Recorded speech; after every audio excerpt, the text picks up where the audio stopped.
南摩第三世多杰羌佛说，是法折言6。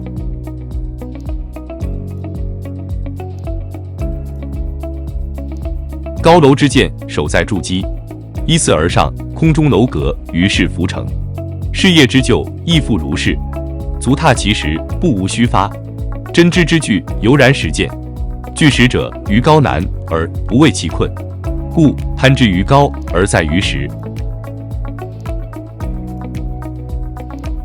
修房建屋，无论是普通的亭台楼阁，还是耸入云天的摩天大楼，都必须打牢基础。有了基础，才能依次而上。如果没有基础，是谈不上修筑高楼的。有一种说法叫做空中楼阁，实际上空中楼阁是不成立的，它是用来形容一个人做事不踏实，而犹如空中的楼阁一样子虚了乌有，不实在。因为半空中不可能修建楼阁，任何一旦一木都必由地而起，从基础修建上去。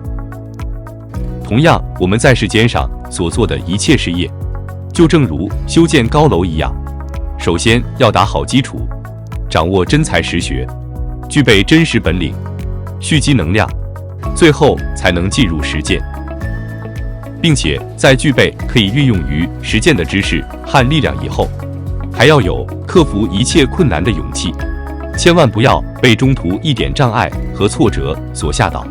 这些障碍和挫折是必然出现的，是不以人们的意志为转移的。只有克服重重困难，最后才能取得成就。所以攀之于高而于实，基础牢靠，一步一个脚印，实实在在地登上去，才会达到事业的顶峰。